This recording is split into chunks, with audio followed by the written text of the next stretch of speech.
إن الذين جاءوا بالإفك عصبة منكم لا تحسبوه شرا لكم بل هو خير لكم لكل امرئ منهم ما اكتسب من الإثم والذي تولى كبره منهم له عذاب عظيم. وقال الله تعالى في مقام آخر عبس وتولى أن جاءه الأعمى وما يدريك لعله يزكى أو يذكر فتنفعه الذكرى أما من استغنى. وقال الله تعالى في مقام آخر الذي يؤتي ماله يتزكى وما لأحد عنده من نعمة تجزى إلا ابتغاء وجه ربه الأعلى ولسوف يرضى. قال رسول الله صلى الله عليه وسلم أصحابي كالنجوم بأيهم اقتديتم اهتديتم. قال رسول الله صلى الله عليه وسلم ما من أحد من أصحابي يموت بأرض إلا بعث قائدا ونورا لهم يوم القيامة. قال رسول الله صلى الله عليه وسلم إذا رأيتم الذين يسبون أصحابي فقولوا لعنة الله على شركم. صدق الله مولانا العظيم وبلغنا رسوله النبي الكريم ونحن على ذلك لمن الشاهدين ومن الشاكرين والحمد لله رب العالمین۔ آقا نہ ہوتے اجالا نہ ہوتا، آقا نہ ہوتے اجالا نہ ہوتا، یوں دنیا میں انسان کا بول بالا نہ ہوتا، دریائے نیل کو نہ ملتی روانی کہ دجلہ سے واپس پیالہ نہ ہوتا، جوتی کا عرشوں پہ جاتا نہ کھٹکا، جوتی کا عرشوں پہ جاتا نہ کھٹکا، جو ذیشان حبشے کا کالا نہ ہوتا، ظلمت نہ چھٹتی سویرا نہ ہوتا، صدیقی اگر کملی والا نہ ہوتا۔ انتہائی واجب الاحترام، قابل صد احترام حضرات علماء کرام، معزز و مکرم سامعین، حضور نبی کریم صلی اللہ تعالی علیہ وآلہ وسلم، صحابہ کرام اور اہل بیت عظام سے عقیدت اور محبت رکھنے والے جیال غیرت مند جرت مند مسلمانوں، السلام علیکم ورحمۃ اللہ وبرکاتہ۔ سامعین، اللہ تبارک و تعالی کے فضل سے ایک مرتبہ پھر آپ حضرات سے مخاطب ہونے کا شرف حاصل ہو رہا ہے۔ دعا ہے اللہ تبارک و تعالی مجھے حق سچ کہنے کی اور ہم سب کو اس کے سمجھنے کی، پھر اس پہ عمل پیرا ہونے کی توفیق عطا فرمائے۔ سامعین، آج میں جس موضوع کو اپنے لبوں کی زینت بنا کر لایا ہوں وہ مقدس موضوع ہے دفاع صحابہ۔ سامعین، مسلمان کا یہ عقیدہ ہے تمام انبیاء علیہ الصلوۃ والسلام اعلیٰ لیکن میرے اور آپ کے پیارے پیغمبر صلی اللہ تعالیٰ علیہ وآلہ وسلم سب سے اعلیٰ۔ تمام انبیاء علیہ السلام پر اترنے والی کتب اعلیٰ، لیکن میرے اور آپ کے پیارے پیغمبر صلی اللہ تعالیٰ علیہ وآلہ وسلم پر اترنے والی کتاب سب سے اعلیٰ۔ تمام انبیاء علیہ السلام کے اصحاب اعلیٰ، لیکن میرے اور آپ کے پیارے پیغمبر صلی اللہ تعالیٰ علیہ وآلہ وسلم کے اصحاب سب سے اعلیٰ۔ سامعین، دو جماعتوں کو اللہ کریم نے خود چنا، ایک حضرات انبیاء علیہ السلام کی جماعت، دوسری صحابہ کرام رضوان اللہ علیہم اجمعین کی جماعت۔ انبیاء کا انتخاب بھی میرے رب کا انتخاب ہے، صحابہ کا انتخاب بھی میرے رب کا انتخاب ہے۔ دنیا میں ہر شخص کے انتخاب میں فرق آ سکتا ہے، لیکن رب کریم کے انتخاب میں فرق نہیں آ سکتا۔ دنیا میں ہر شخص کے انتخاب میں دھوکہ ہو سکتا ہے، لیکن اللہ کریم کے انتخاب میں دھوکہ نہیں ہو سکتا۔ اور رب کریم نے، میرے پیغمبر نے فرمایا کہ اللہ کریم نے تمام انبیاء علیہ السلام میں سے مجھ محمد کو چنا، اور تمام امتیوں میں میرے صحابہ کو میرے لیے چنا۔ تو تمام صحابہ کرام کو اللہ کریم نے خود چنا، چننے کے بعد ان کو میرے نبی کی درسگاہ میں بھیج دیا۔ وہ صحابہ کرام میرے نبی کے تربیت یافتہ، میرے نبی کی تعلیم یافتہ، میرے نبی کے تربیت یافتہ شاگرد ہیں، اور حضور علیہ السلام کی درسگاہ میں بیٹھ کر حضور سے علم حاصل کیا۔ لیکن جب ان پہ تنقید کی گئی، ان کو تنقید کا نشانہ بنایا گیا، ان کے بارے میں زبان درازی کی گئی، تان درازی کی گئی، تو اللہ کریم نے خود اس کا جواب دیا۔ اور میں قرآن مجید آپ کے سامنے بطور دلیل کے پیش کروں گا۔ جب بھی صحابہ کرام پہ تنقید ہوئی، رب کریم نے خود اس کا جواب دیا۔ ایک موقع آیا، موقع یہ کہ حضرت ابوبکر صدیق رضی اللہ تعالیٰ عنہ، پہلے مسلمان، پہلے خلیفہ، اور پاک نبی نے جن کے بارے میں فرمایا کہ ابوبکر، دنیا میں نے تمام لوگوں کے احسان کا بدلہ دے دیا، لیکن ابوبکر صدیق کے احسان کا بدلہ میں محمد نہیں دے سکتا۔ کل قیامت کے دن ابوبکر صدیق کے احسان کا بدلہ اللہ کریم خود عطا کریں گے۔ اور وہ ابوبکر صدیق مدینہ منورہ کے بازار میں موجود ہیں، اور باپ نے ان کو تانا دیا۔ باپ تانا دینے کا حق رکھتا ہے، لیکن حضرت ابوبکر صدیق کو باپ کے تانے کی وجہ سے تکلیف پہنچی۔ حضرت ابوبکر صدیق کو دل پہ چوٹ پڑی، اور چوٹ لگی باپ کے جملوں سے۔ باپ نے تانا دیتے ہوئے کہا، اے ابوبکر، تو نے دنیا میں نام بنانے کے لیے میرے 40,000 درہموں کو ضائع کر دیا۔ بھلا اگر دنیا میں تو نے نام بنانا ہی تھا، دنیا میں شہرت پانی ہی تھی، دنیا میں اپنا مقام و مرتبہ اونچا کرنا ہی تھا، کسی اونچے درجے کے غلام کو خریدتا۔ بھلا یہ کم ظرف یتیم غریب غلام خریدنے کی یہ سمجھ میں آنے والی بات نہیں ہے۔ بھلا دنیا میں نام بنانا ہی تھا تو حبشے کے کالے بلال کو خریدنے کی کیا ضرورت تھی؟ اگر دنیا میں نام بنانا ہی تھا، عامر بن فہیرہ جیسے کم ظرف غلام کو خریدنے کی کیا ضرورت تھی؟ اگر دنیا میں نام کمانا ہی تھا، مقام و مرتبہ اونچا کرنا ہی تھا، شہرت پانی ہی تھی، سمیہ، زنیرہ، لبینہ، ان جیسی یتیم غریب یہ آپ کو لولیا خرید کر آزاد کرنے کی بھلا کیا ضرورت تھی؟ اگر دنیا میں نام بنانا تھا، کسی اونچے مقام و مرتبے والے غلاموں کو خریدتا تاکہ بعد میں وہ تیرے کام آتے۔ تو باپ کے ان جملوں سے حضرت ابوبکر صدیق کے دل پہ چوٹ پڑی، چوٹ لگی باپ کے جملوں سے۔ حضرت ابوبکر صدیق رنجیدہ ہوئے۔ اسی رنجیدگی کی حالت میں پاک نبی کی دربار میں پہنچے، سارا واقعہ عرض کر دیا۔ ابھی میرے نبی صلی اللہ علیہ وآلہ وسلم کی زبان اقدس سے حضرت ابوبکر صدیق کے ٹوٹے ہوئے دل کو جوڑنے کے لیے تسلی کا سامان جاری نہیں ہوا کہ عرشوں سے رب کا قرآن آیا۔ اور قرآن کیا کہتا ہے؟ میں قرآن پڑھنے لگا ہوں، آپ کی توجہ کی ضرورت ہے۔ قرآن کہتا ہے، الذی یؤتی مالہ یتزکی وما لأحد عندہ من نعمت تجزی الا ابتغاء وجہ ربہ الاعلی ولسوف یرضی۔ اللہ کریم نے خود بتا دیا، اے میرے پیارے محبوب، ابوبکر صدیق نے دنیا میں نام بنانے کے لیے نہیں، بلکہ میں اللہ گواہی دیتا ہوں، ابوبکر صدیق نے میں اللہ کی رضا کی خاطر مال کو خرچ کیا۔ اور یہ حضرت ابوبکر صدیق رضی اللہ تعالیٰ عنہ ہے۔ جب ان کو تکلیف پہنچی، اللہ کریم نے ابوبکر کا دفاع خود کیا۔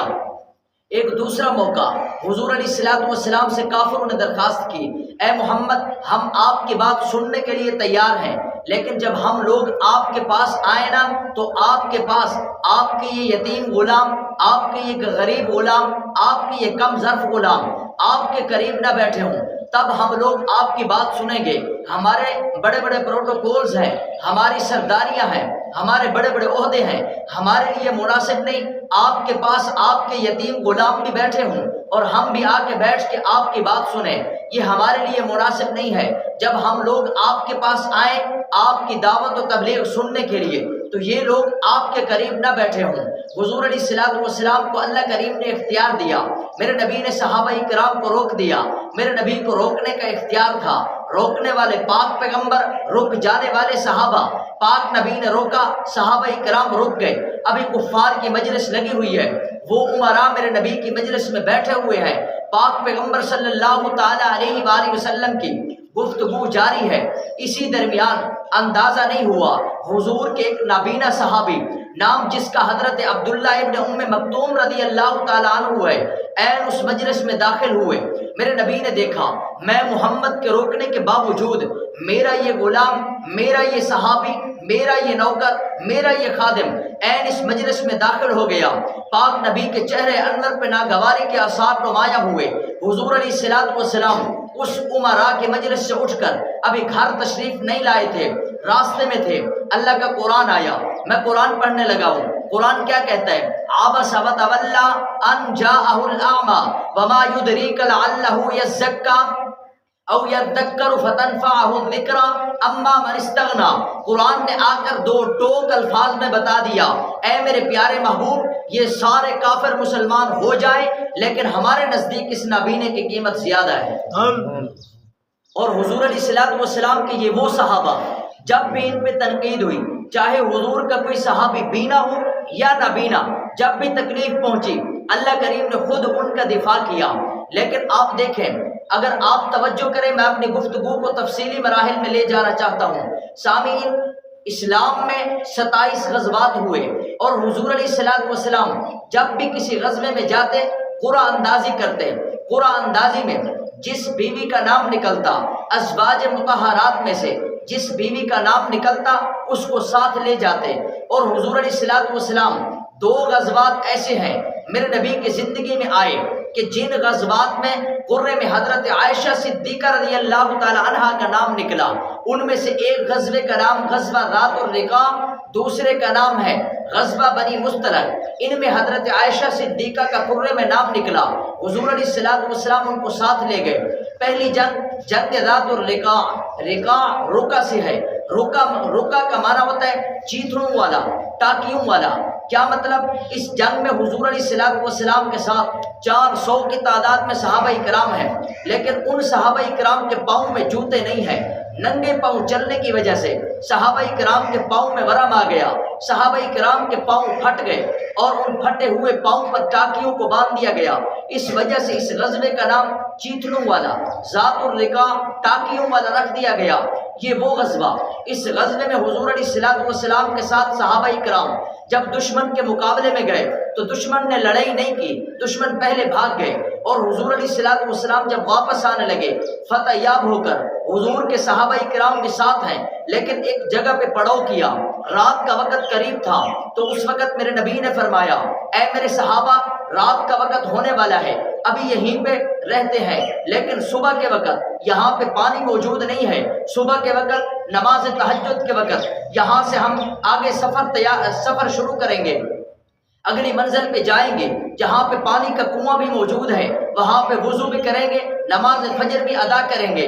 وہیں پہ جب رکے اور حضور علیہ الصلوۃ والسلام کی صحابیہ، حضور کی زوجہ محترمہ، پاک پیغمبر کا حرم، نام حضرت عائشہ صدیقہ رضی اللہ تعالیٰ عنہا ہے۔ اس جنگ میں حضرت عائشہ صدیقہ کا ایک ہار تھا، وہ ہار گم ہو گیا۔ جب حضور کو بتلایا گیا، پاک نبی نے صحابہ کرام کو کہا، اے میرے پیارے صحابہ اس ہار کو تلاش کرو۔ شروع میں حضور نے خود بھی ہار کو تلاش کیا لیکن وہ نہیں ملا، لیکن صحابہ کرام ہار کو ڈھونڈتے رہے۔ صبح کا وقت قریب ہوا، پانی بھی موجود نہیں ہے، لیکن اس موقع پہ حضرت ابوبکر صدیق سے صحابہ اکرام نے کہا اے ابوبکر ہم لوگ آپ کے پاس اس لیے آئے ہیں، آپ کی بیٹی کی وجہ سے مسلمانوں کو یہ پریشانی ہوئی ہے، ساری خلقت پریشان ہے، جب پانی نہیں ہوگا وضو کیسے کریں گے، آج نماز فجر قضا ہو جائے گی آپ کی بیٹی کی وجہ سے۔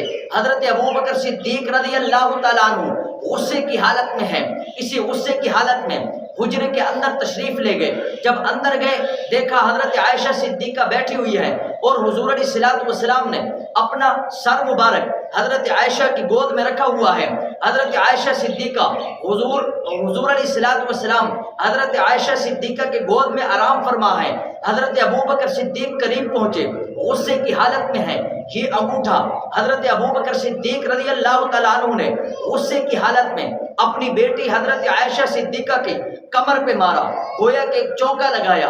اماں فرماتی ہیں جب میرے باپ ابوبکر صدیق کا یہ انگوٹھا میری کمر میں لگا مجھے ایسا محسوس ہوا میری جان نکلنے والی ہے، مجھے تکلیف محسوس ہوئی۔ حضرت ابوبکر صدیق باپ ہیں، حضرت عائشہ صدیقہ ان کی بیٹی ہیں، تو باپ کا یہ بیٹی کو انگوٹھا لگانا یہ کوئی عیب نہیں تھا، یہ کوئی لغزش نہیں تھی، یہ کوئی خطا نہیں تھی، لیکن حضرت ابوبکر صدیق نے غصے کی حالت میں حضرت عائشہ صدیقہ رضی اللہ تعالی عنہا کو جب ان کی کمر پہ یہ چونکا لگایا حضرت عائشہ کو تکلیف پہنچی۔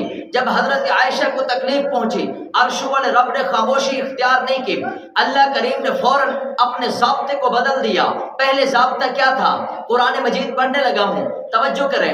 قرآن کہتے یا ایھا الذین آمنوا اذا قمتم الى الصلاة فاغسلوا وجوہکم وایدیکم الى المرافق وامسحوا برؤوسکم وارجلکم الى الکعبین۔ پہلے اللہ کریم کا یہ ضابطہ تھا، اللہ نے فرمایا اے ایمان والے لوگوں جب تم نماز پڑھنے کا ارادہ کرو اس وقت تم وضو کر لیا کرو، لیکن یہاں پہ تو پانی موجود نہیں، لیکن جب تکلیف حضرت عائشہ صدیقہ کو پہنچی اللہ کریم نے گویا کہہ دیا اور دنیا کے انسانوں عائشہ کو تکلیف پہنچانے کی ضرورت نہیں ہے، میں اللہ اپنا ضابطہ ہی تبدیل کرتا ہوں۔ فَإِن لَّمْ تَجِدُوا مَاءً فَتَيَمَّمُوا صَعِيدًا طَيِّبًا فَامْسَحُوا بِوُجُوهِكُمْ وَأَيْدِيكُمْ مِنْهُ۔ اللہ کریم نے گویا کہ یہ فرما دیا اے امت مسلمہ، اے میرے نبی کے یارو، میرے نبی کے وفادارو، میرے نبی کے صحابہ، اگر تمہیں پانی نہ ملے تو مٹی پاک ہے، مٹی سے تیمم کر کے نماز پڑھ لو، لیکن عائشہ کو تکلیف پہنچانے کی ضرورت نہیں ہے۔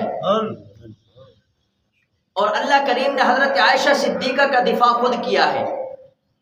اور اسلام کی ایک دوسری جنگ حضرت عائشہ صدیقہ جس غزوے میں تشریف لے گئی اس غزوے کا نام غزوہ بنی مستلق ہے، اور یہ وہ غزوہ ہے حضور علیہ الصلوۃ والسلام کے ساتھ تقریباً 700 کی تعداد میں صحابہ اکرام ہیں۔ خیبر کی ایک بستی بنی مستلق میں کفار سے لڑنے کے لیے گئے، یہودیوں سے لڑنے کے لیے گئے، لیکن جب وہاں پہ پہنچے یہودیوں سے گویا کہ ہاتھا پائی ہوئی، یہودیوں سے جب مقابلہ ہوا مسلمان فتح یاب ہوئے، واپس آئے۔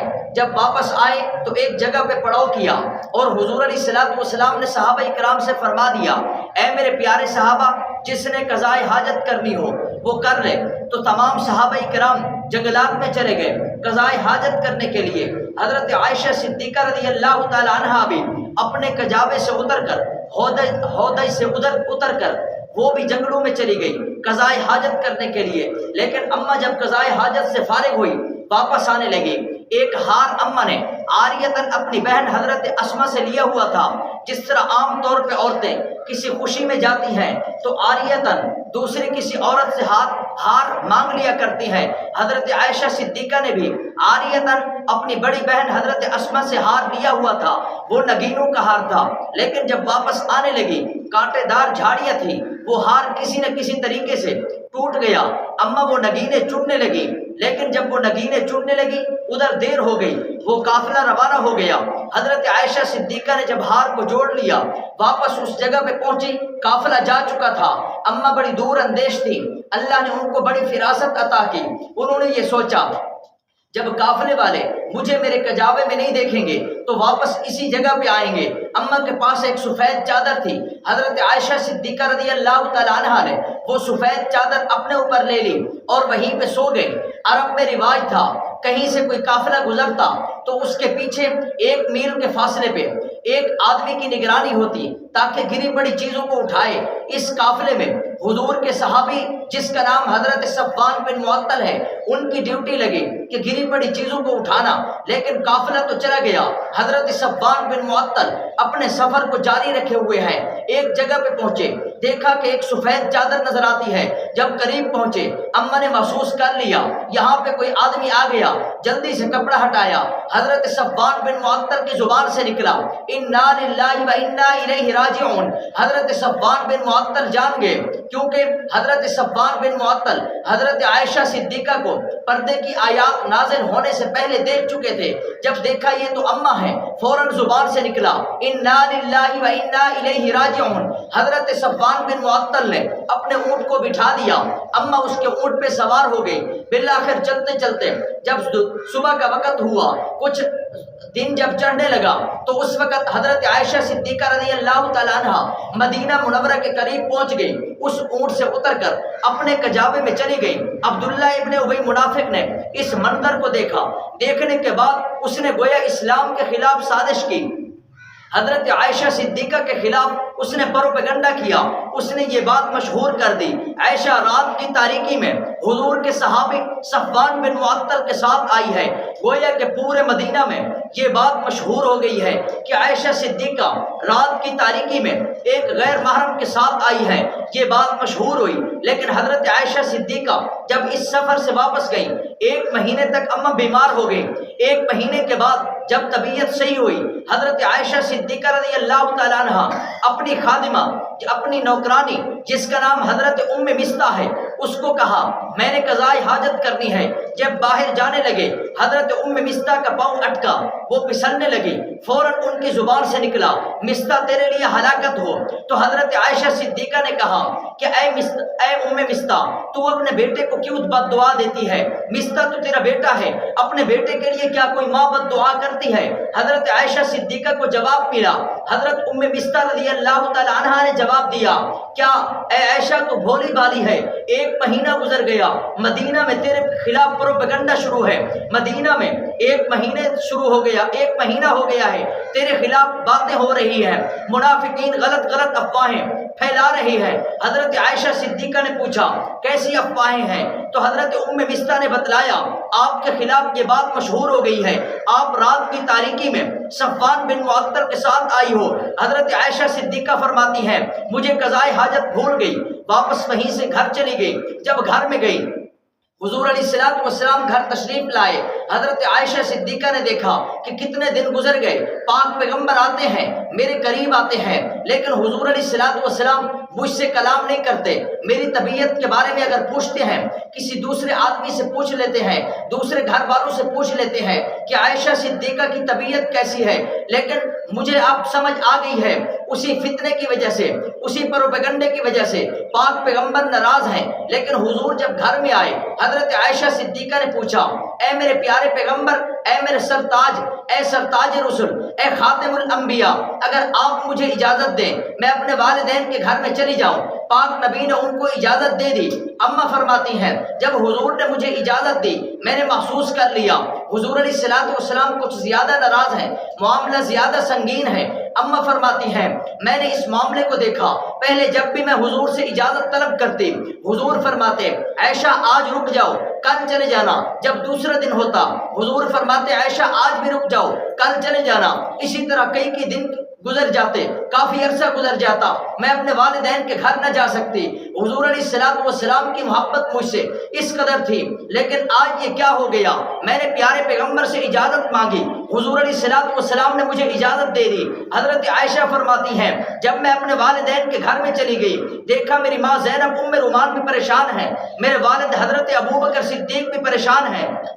میں نے اپنی والدہ سے کہا والدہ میرے خلاف جو باتیں ہو رہی ہیں آپ نے سنی ہے؟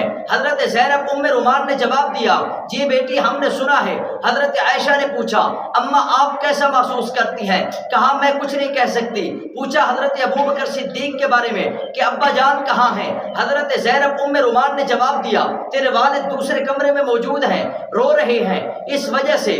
اور حضرت عائشہ صدیقہ حضرت ابوبکر صدیق کے پاس گئی، اے ابا جان آپ بتلائیں آپ میرے بارے میں کیا محسوس کرتے ہیں؟ حضرت عائشہ صدیقہ کو حضرت ابوبکر صدیق نے جواب دیا اے بیٹی میں کچھ کہہ نہیں سکتا، میں تو اتنا پریشان ہوں، پہلے جب بھی مدینہ کی گلیوں سے گزرتا لوگ مجھے سلامیاں پیش کرتے، لیکن آج یہ کیسا وقت آ گیا، آج جب بھی مدینہ کی گلیوں سے گزرتا ہوں لوگ کہتے ہیں یہی وہ ابوبکر صدیق ہے جس کی بیٹی کی عزت پہ حرف آ گیا، جس کی بیٹی کو داغدار کیا گیا، جس کی بیٹی کو گویا کہ جس کی بیٹی کو غلط کہا گیا، برا کہا گیا۔ میں ابوبکر صدیق پریشان ہوں۔ اماں فرماتی ہیں میں دوسرے کمرے میں چلی گئی، میں اللہ کے سامنے گڑ گڑانے لگی، میں نے کہا یا اللہ آپ کے سوا میری کوئی صفائی بیان نہیں کر سکتا، یا اللہ آپ ہی ہیں۔ اتنے میں رسول اللہ بھی تشریف لائے، بخاری شریف کی حدیث ہے، حضور نے فرمایا ان کنت الممت فتوبی فاستغفر اللہ فتوبی الیہ، اے عائشہ اگر تو اس سے غلطی سرزد ہو گئی ہے تو بھی اللہ سے معافی مانگ، جس سے غلطی ہو جائے وہ اللہ سے معافی مانگے، اللہ تبارک و تعالیٰ اس کو ضرور معاف کر دیتے ہیں۔ تو اس وقت حضرت عائشہ صدیقہ نے فرمایا کہ میں نے سوچا جب پاک پیغمبر کو بھی میرے بارے میں یقین نہیں ہے، حضور نے فرمایا عائشہ میں کیسے تیرے بارے میں سچائی یا برائی کے بارے میں کہہ سکتا ہوں، کیوں میرے اوپر ابھی تک وحی نازل نہیں ہوئی، اللہ کریم نے بتلایا نہیں ہے، میں کیسے گمان کروں، اچھا گمان کروں یا برا گمان کروں، میں بہت پریشان ہوں۔ اماں فرماتی ہیں میں نے اپنا معاملہ اللہ پہ چھوڑ دیا، پاک پیغمبر حضرت ابوبکر صدیق سے گھر سے روانہ ہوئے، مسجد میں پہنچے، مسجد نبوی میں تشریف فرما ہے، صحابہ کرام کو بھی جمع کیا گیا۔ میرے نبی نے فرمایا اے میرے صحابہ میں محمد پریشان ہوں، میرے حرم پہ میری بیوی طیبہ طاہرہ حضرت عائشہ صدیقہ کی عزت پہ حرف آ گیا، ان کو برا بھلا کہا گیا، ان کے خلاف جو بات کی گئی ہے، ان پہ جو تہمت لگائی گئی، تم کیا کہتے ہو؟ تمام صحابہ کرام سے میرے نبی نے رائے طلب کی، حضرت علی المرتضیٰ نے بھی رائے دی، غم کو دیکھتے ہوئے کہا اے میرے پیارے پیغمبر آپ کا غم اتنا زیادہ ہے ہم کچھ کر نہیں سکتے، لیکن یہ ہے اگر آپ کی بیوی پہ اگر آپ کی بیوی کو غلط کہا گیا، آپ کو عورتوں کی کمی تو نہیں، آپ کسی اور عورت سے شادی کر لیں۔ اسی طرح تمام صحابہ کرام نے مشورہ دیا، حضرت سلیمان فارسی نے بھی مشورہ دیا اے پیارے پیغمبر آپ کے گھر میں ایک لونڈی بھی تو ہے، ایک خادمہ بھی تو ہے جس کا نام حضرت بریرہ ہے، کتنا عرصہ گزر گیا وہ حضرت عائشہ صدیقہ کے ساتھ رہتی ہیں، آپ ان کو بلوائیں، ان سے پوچھیں انہوں نے اتنے عرصے میں حضرت عائشہ صدیقہ کو کیسے پایا۔ حضرت بریرہ کو بلایا گیا، مجلس میں موجود ہیں، ابھی چھوٹی بچی ہیں، جوان نہیں ہوئی، نام ان کا حضرت بریرہ ہے۔ جب وہاں پہ پہنچی مسجد نبوی میں پاک نبی نے پوچھا اے بریرہ تو نے عائشہ صدیقہ کو کیسے پایا؟ حضرت بریرہ نے جواب دیا اشہد ان لا الہ الا اللہ واشہد ان محمدًا عبدہ ورسولہ، اے میرے پیارے پیغمبر میں گواہی دیتی ہوں اللہ کے سوا کوئی عبادت کے لائق نہیں، وہی وحدہ لا شریک ہے، آپ اللہ کے سچے اور برحق رسول ہیں، آپ اللہ کے بندے اور سچے رسول ہیں۔ حضرت بریرہ نے جب گواہی دی اس کے بعد کہا میں سچی گواہی دیتی ہوں میں نے آج تک عائشہ صدیقہ میں ایک عیب کے سوا کوئی عیب نہیں پایا۔ پاک نبی نے پوچھا وہ عیب کون سا ہے؟ حضرت بریرہ نے جواب دیا اے میرے پیارے پیغمبر عائشہ صدیقہ تو اتنی بھولی بھالی ہے، آٹا گوندھ کے سو جاتی ہیں، ان کو پتہ نہیں ہے اس کو محفوظ جگہ پہ بھی رکھنا ہے، بکری کا بچہ آ کے آٹے کو کھا جاتا ہے، ان کو اتنا بھی پتہ نہیں ہے، تو ان سے اتنی بڑی غلطی کیسے ہو سکتی ہے؟ میں تو کہتی ہوں عائشہ صدیقہ بری ہے۔ اس وقت پاک پیغمبر پریشان ہیں، صحابہ کرام مشورہ دیتے چلے گئے، میرے نبی مجمع کی طرف مخاطب ہوئے، حضرت فاروق اعظم پیچھے بیٹھے ہوئے تھے، میرے نبی نے فرمایا اے عمر آپ کھڑے ہو جائیں، آخری رائے آپ کی ہے۔ حضرت عمر مجلس میں کھڑے ہوئے، پاک نبی نے پوچھا عمر آپ کا عائشہ کے بارے میں کیا گمان ہے؟ میری عائشہ کے بارے میں جو غلط باتیں کی گئی ہیں، جو تہمت لگائی گئی ہے، جو غلط الزامات لگائے گئے ہیں، جو ان کو برا بھلا کہا گیا، تم کیا کہتے ہو؟ حضرت فاروق اعظم رضی اللہ تعالیٰ عنہ نے جو جواب دیا قیامت تک یاد رکھا جائے گا، سونے کے پانی سے لکھنے کے قابل ہے۔ حضرت فاروق اعظم نے جواب دیا، اے میرے پیارے پیغمبر، آپ ہمیں یہ بتلائیں آپ کا نکاح فرش پہ ہوا یا عرش پہ ہوا؟ میرے نبی نے فرمایا، اے عمر میرا نکاح تو فرش پہ ہوا۔ فرمایا وہ اللہ اتنا نہیں ہے آپ کو اکیلا چھوڑ دے، وہ اللہ آپ کو کبھی اکیلا نہیں چھوڑیں گے۔ حضرت فاروق اعظم کی اس بات سے پاک پیغمبر گویا کہ مطمئن ہوئے، اور حضور علیہ الصلوۃ والسلام سے فاروق اعظم نے عرض کی، اے میرے پیارے پیغمبر، میں عمر کو کتنا عرصہ گزر گیا آپ کی محفل میں آتا ہوں، میں نے ایک واقعہ دیکھا، بڑا عجیب واقعہ ہے۔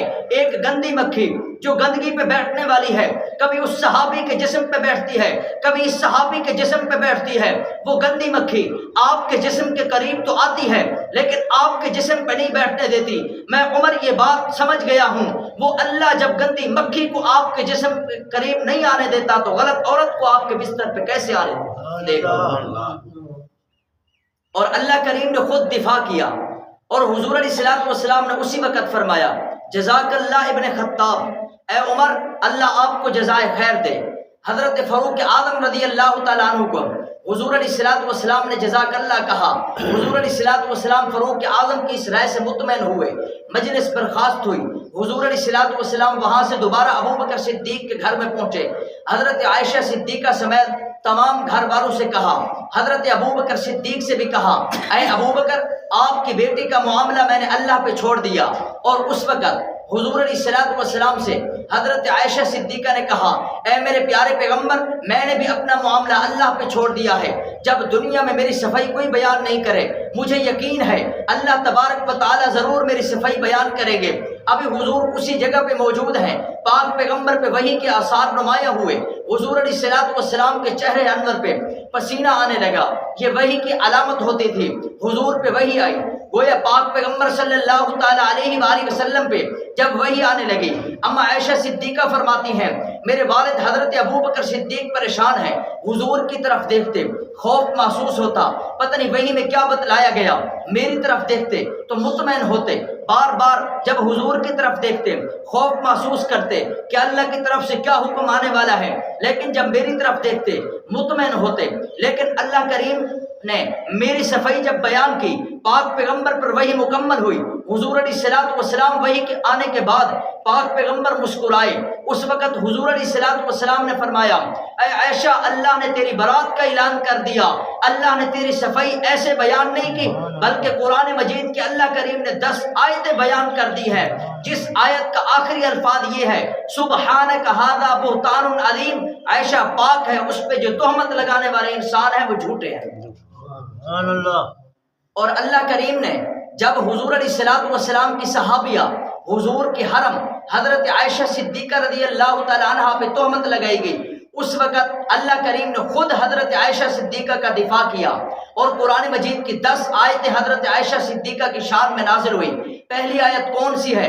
اللہ کریم نے فرمایا ان الذین جاؤوا بالافک عصبۃ منکم، اے پیارے پیغمبر یہ جو جماعت آپ کے پاس آئی ہے، افک عربی میں افک عربی کا لفظ ہے، انتہائی آخری درجے کے گھٹیا الزامات کو افک کہتے ہیں۔ اللہ کریم نے فرمایا اے پیارے پیغمبر یہ جو جماعت منافقین کی آپ کے پاس آئی ہے انتہائی گھٹیا درجے کا بہتان لے کر آئی ہے، لا تحسبوه شرا لکم، آپ اس کو اپنے بارے میں برا نہ سمجھیں، بل ہوا خیر لکم، یہ تمہارے لیے بہتر ہے، لکل امرئ منہم ما اکتسب من الاثم، جس آدمی نے بھی یہ گناہ کمایا ہے، یہ الزام عائشہ پہ لگایا ہے، حضرت عائشہ کو برا بھلا کہا ہے، حضرت عائشہ کے پاک دامن کو داغدار کہا ہے، گویا کہ اس کے گناہ کا وبال اسی پر ہے۔ قرآن مجید نے جو آخری فیصلہ کیا والذی تولی کبرہ، ان کا جو بڑا ہے، کبر سے مراد تمام مفسرین اس بات پہ متفق ہیں، کبر سے مراد وہ عبداللہ ابن ابی منافق ہیں۔ میں اپنے وجدان میں کہتا ہوں چاہے وہ اس دور کا عبداللہ ابن ابی منافق ہو، چاہے وہ آج کے دور کا کوئی خمینی ہو، کوئی کلینی ہو، جو بھی عائشہ صدیقہ پہ تہمت لگائے گا والذی تولی کبرہ منہم لہ عذاب عظیم، چاہے وہ کل کا بڑا ہو، آج کا بڑا ہو، عبداللہ ابن ابی منافق ہو یا خمینی ہو یا کلینی ہو، جو عائشہ صدیقہ پہ تہمت لگائے گا کل قیامت کے دن جہنم کا ایندھن بنے گا۔ آخر میں آپ کو ایک آخری بات کہتا ہوں، ہمیشہ اس کو اپنے پلے باندھنا، صحابہ کرام رضوان اللہ علیہم اجمعین یہ اللہ کا انتخاب ہے، اللہ کریم نے ان کو خود چنا۔ صحابہ کرام کے بارے میں شہد کی مکھی بننا، گندی مکھی نہیں بننا۔ صحابہ کرام کے بارے میں شہد کی مکھی بننا، گندی مکھی نہیں بننا۔ گندی مکھی بیٹھتی ہے غلاظت پہ، گندگی پہ، بدبو والی جگہ پہ۔ شہد کی مکھی بیٹھتی ہے پھلوں پہ، پھولوں پہ، سبزے پہ۔ تو آپ نے گندی مکھی بن کر صحابہ کو تاریخ کے اوراق میں تلاش نہیں کرنا، بلکہ شہد کی مکھی بن کر صحابہ کو قرآن کے اوراق میں تلاش کرنا ہے۔